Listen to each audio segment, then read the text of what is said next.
তালাবন্ধ ফাঁকা এক রেলকর্মীর বাড়িতে দুঃসাহসিক চুরি। এই ঘটনায় তীব্র চাঞ্চল্য নবদ্বীপ পৌরসভার 20 নম্বর ওয়ার্ডের দত্তপাড়া এলাকায়। পুলিশ ও পরিবার সূত্রে জানা গেছে, দত্তপাড়া এলাকার বাসিন্দা নবদ্বীপ রেলওয়ে ধাম স্টেশনের কর্মী শুভেন্দু দত্ত শুক্রবার বিকেলে একটি অনুষ্ঠানে গিয়েছিলেন।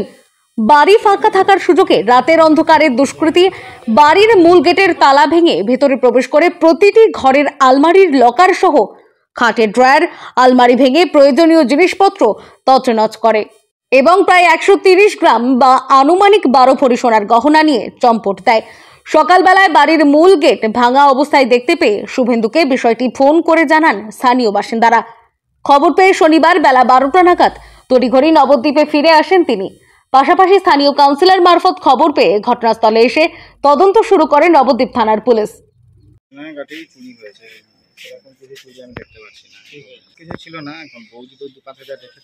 সেটা জানা নেই আপনার? ওই তো 130 গ্রাম। কালকে একটু গেছিলাম বালি,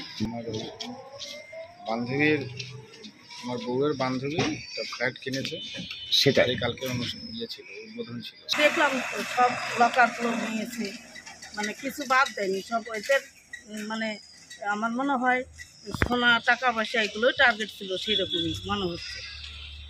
সব লকার, টিভি, এসি, মানে দামি দামি ল্যাপটপ, সব দামি দামি জিনিসগুলো রয়েছে যখন, তাহলে সেগুলো হাত বাড়ায়নি। মোটর সাইকেল কিছুই হাত বাড়ায়নি, শুধু লকারগুলোই দেখলাম। লকার এবং বক্স খাট এগুলোই তছনছ করেছে। সোনাদানা টাকা পয়সা নিয়ে সম্পদ দিয়েছে, সেটাই মনে হচ্ছে।